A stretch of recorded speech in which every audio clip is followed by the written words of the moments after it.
আঞ্চলিক ছাত্ৰ সন্থা আৰু লাকুৱা আঞ্চলিক ছাত্ৰ সন্থাৰ যৌথ উদ্যোগত এই স্থানীয় ৰাইজৰ সহযোগত আমি ঐতিহাসিক লাকুৱা ৰাজগড় পথটো পুনৰ মেৰামতিৰ দাবীত পথ অৱৰোধ কাৰ্যসূচী আমি ঘোষণা কৰিছোঁ।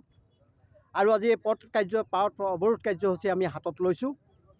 আমি বহুবাৰ প্ৰশাসনক, লোক নিৰ্মাণ বিভাগক আৰু ONGCক আমি বাৰংবাৰ দাবী জনাই অহাৰ পিছতো আমি তেওঁলোকৰ ফালৰ পৰা কোনো সঁহাৰি নোপোৱাত আজি পথ অৱৰোধৰ নিচিনা জংগী কাৰ্যসূচী হাতত ল'বলগীয়া হৈছে।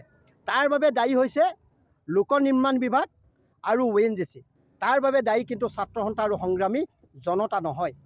যিটো সময়ত সমগ্ৰ পৃথিৱীত এই লাকুৱাৰ পৰাই প্ৰথম ONGC চিনাকি হৈছিল।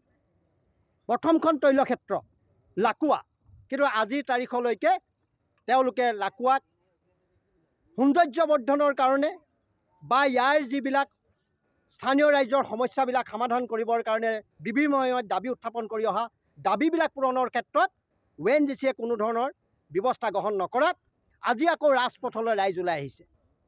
সকলো সময়তে ঐতিহাসিক শিৱসাগৰ জিলাখন আমি কিয় বঞ্চিত হওঁ? শিৱসাগৰ জিলা আৰু চৰাইদেউ জিলাৰ বাট পথবিলাক আজি জৰাজীৰ্ণ। অসম চৰকাৰে বিভিন্ন সময়ত ডাঙৰ ডাঙৰ বিজ্ঞাপন দি অসমৰ মুখ্যমন্ত্ৰী ডক্টৰ হিমন্ত বিশ্ব শৰ্মা ডাঙৰীয়া আৰু তেওঁ গড় কাপ্তানি বিভাগৰ দায়িত্বটো আছে। এইজন মুখ্যমন্ত্ৰীয়ে সমগ্ৰ অসমৰ দ্ৰুতগতিত উন্নয়নৰ কথা কয়। আজি এই প্ৰতিবাদস্থলীৰ পৰা সেই অসমৰ মুখ্যমন্ত্ৰীগৰাকীক আমি আমন্ত্ৰণ জনাইছোঁ। শিৱসাগৰৰ চৰাইদেউ জিলাৰ বাট পথবিলাক আপুনি আহি পেলাই নিজে পৰিভ্ৰমণ কৰক। শিৱসাগৰৰ চৰাইদেউ জিলাবাসী ৰাইজ কেনেকৈ কিমান কষ্টত আছে, ছাত্ৰ ছাত্ৰীসকল কেনেকুৱা কষ্টত স্কুললৈ অহা যোৱা কৰিছে, সৰ্বসাধাৰণ ৰাইজে কেনেকৈ অহা যোৱা কৰিছে এই পথবিলাকত, ভাগি চুগি যোৱা পথবিলাকত। কিন্তু তেওঁলোকে কোনো ধৰণৰ ব্যৱস্থা গ্ৰহণ নকৰি অকল জালুকবাৰী সমষ্টিটো উন্নয়ন হোৱাৰ কাৰণে তেওঁ ভাবিছে গোটেই সমগ্ৰ অসম উন্নয়ন হৈছে। এই কথা যদি ভাবিছে তেওঁ মূৰ্খৰ স্বৰ্গ ৰাজ্যত বাস কৰাৰ বাহিৰে বেলেগ কথা একো নহয়। ইয়াত লোক নিৰ্মাণ বিভাগৰ অকমন্যতাৰ কাৰণে আজি শিৱসাগৰ আৰু চৰাইদেউবাসীৰ ৰাইজ অতিষ্ঠ হৈছে, কষ্ট পাইছে। কোনো পৰিকল্পনা নাই। শিৱসাগৰৰ পৰা ষ্টেচন চাৰিআলিলৈ যিটো আমাৰ BG ৰোড জৰাজীৰ্ণ অৱস্থা, ধুদৰালি জৰাজীৰ্ণ অৱস্থা, 4 লেনযুক্ত পথ জাজিৰ পৰা ডিমলৈকে আজিলৈকে সম্পূৰ্ণ নহ'ল। কিয় শিৱসাগৰবাসী ৰাইজক কষ্ট দিছে? ক'ত অধিকাৰ পালে তেওঁলোকে কষ্ট দিবৰ কাৰণে? কেতিয়াও এই কথা মানি লোৱা নহ'ব। আজি আমি পুনৰবাৰ আকৌ কৈছোঁ, আমি আজি ছাত্ৰ সন্থা আৰু সংগ্ৰামী জনতা আকুল গোজ।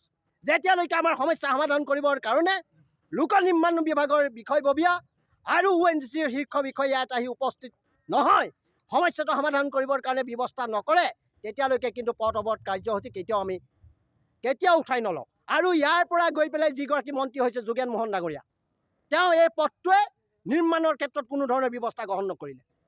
শেহতীয়াকৈ এইটো ডিমৌ সমষ্টিত অন্তৰ্ভুক্ত হৈছে এটা ছাইট। সীমা মামৰা সমষ্টি আৰু ডিমৌ সমষ্টি সীমা নিৰ্ধাৰণ কৰিছে ৰাজগড় পথটোৱে। এই সীমাটো তেওঁলোকে ঠিক কৰিব পৰা নাই, সমষ্টি কি উন্নয়ন কৰিব তেওঁলোকে? সেইকাৰণে এই দুইজনৰ জনপ্ৰতিনিধিক আমি আজি এই সংগ্ৰামৰ জৰিয়তে তীব্ৰ ভাষাৰে গৰিহণা দিছোঁ। মূল দাবী ঐতিহাসিক ৰাজগড় পথৰকে আৰম্ভ কৰি শিৱসাগৰ বাট পথবিলাক ঠিক কৰিব লাগিব। আৰু আপোনালোকৰ মাধ্যমৰ জৰিয়তে কৈছোঁ, ছাত্ৰ সন্থাই নাজিৰা নগৰৰ দিখৌ দলঙৰ কাষত যিটো নাজিৰা নগৰলৈ আদৰণি জনায়, সেইটোতে যি প্ৰকাণ্ড পুখুৰী সদৃশ গাঁত, সেই গাঁতবিলাকৰ পুনৰ নিৰ্মাণ কৰি পথটো যাতায়াতৰ সুবিধা হোৱাকৈ তাতো ছাত্ৰ সন্থাই এনেকুৱা ধৰণৰ আন্দোলনৰ কাৰ্যসূচী হাতত ল'ব বুলি আজি আপোনালোকৰ মাধ্যমৰ জৰিয়তে প্ৰশাসনক আমি জনাই দিছোঁ। হয়, আমি ৰাজগড় প্ৰগতি জ্যেষ্ঠ নাগৰিক সন্মিলনৰ আমি সদস্য যে আমি এই ধোপাবৰ মৌজা আৰু শিলাকুটি মৌজাই সম্পূৰ্ণ 32খনতকৈ অধিক গাঁৱৰ ৰাইজৰ লগ লাগি আমি আমাৰ জ্যেষ্ঠ নাগৰিক সন্মিলন ৰাজগড় প্ৰগতি জ্যেষ্ঠ নাগৰিক আমি গঠন কৰিছিলোঁ। আমি পূৰ্বতে আপোনালোকক জনাইছিলোঁ যে আমাৰ ইয়াতে কেইবাবাৰো ইয়াত এনেকুৱা পথ অৱৰোধ হৈছে। আমি এবাৰ আমাৰ কাৰ্যনিৰ্বাহী আমাৰ অধিৱেশনত সিদ্ধান্ত কৰি আমি প্ৰস্তাৱ দিছিলোঁ যে শিমলুগুৰি এই ৰে'ল গেট ইয়াত এখন অভাৰব্ৰিজ লাগে আৰু ধুদৰালিৰ পৰা আৰম্ভ কৰি ৰাজগড় এই ৰাস্তাখিনি আমাৰ মেৰামতি কৰি দিব লাগে। এই কথাখিনি আমি প্ৰস্তাৱ দিছিলোঁ, কিন্তু সেইবোৰ আৰু কাৰ্যকৰী নহ'ল বাৰু। যিয়ে নহওক বাৰু, মাজতে এবাৰ আমাৰ এই পথটো নিৰ্মাণ হৈছিল, হোৱাৰ পাছতে 3-4 বছৰ পাছত আকৌ ভাগি গ'ল। আমি এইখিনি কথাত আকৌ আমি আন্দোলন কৰিবলগীয়া হৈছিল ছাত্ৰ সন্থাৰ লগত।